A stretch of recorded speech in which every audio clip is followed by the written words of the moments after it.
திமுகவும் ஒண்ணா சார்? ஏன்னா அங்க காடு தூக்கி போட்டு போகும்போது முதல்வர் சந்திக்கல. இல்ல காரம் மறிச்சும் தலைவர் விஜய் கண்டுக்க கூட இல்ல சார். திமுகவை விட பெரிய இயக்கம் எங்களுடைய தமிழக வெற்றி கழகம். திமுகவில் இருந்ததை விட அதிகமான நிர்வாகிகள் இருக்காங்க. திமுகவில் இருக்கிறதை விட அதிகமான ஜனநாயகம் எங்களுடைய கட்சியில் இருக்கு. ஒவ்வொரு இடத்திலும் திமுகவில் இருக்கிறவர் வந்து குறுநில மன்னர்கள்.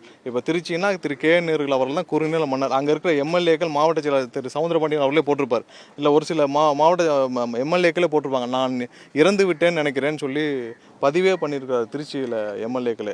ஸோ அந்த மாதிரி இல்லை, இது முற்றிலும் ஜனநாயகம் உள்ள கட்சி. யார் யாருக்கு என்னென்ன பதவிகள் கொடுக்க வேண்டும் எங்களுடைய தலைவர் அங்கங்கே அந்த அலைன்மெண்ட்டில் கண்டிப்பாக கொடுப்பார். திமுகவை விட பெரிய கட்சி எங்களுடைய கட்சி. திமுகவை விட அதிகமான நிர்வாகிகள் உள்ள கட்சி, நியமிக்கப்பட்டுள்ள நிர்வாகிகள் உள்ள கட்சி.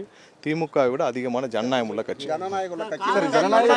வேற ஏதாவது அவங்க காத்து இருக்காங்க, அதுக்கு ஏன் விஜய் அவர்கள் அதை கண்டிப்பா இல்ல ஒரு நிமிஷம், வேற ஏதாவது இது தவிர்த்து வேற ஏதாவது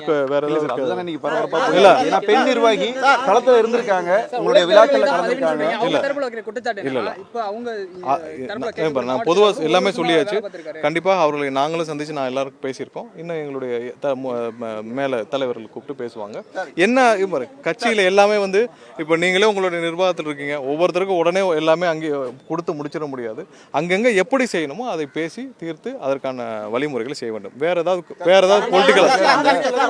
பொலிட்டிக்கலா இல்ல இது தவிர்த்து இல்ல அப்படி இல்ல அதற்கு தான் ஒரே நிமிஷம், அதற்கு தான் திரும்ப வந்து பேசி அதை சுமூகமாக இது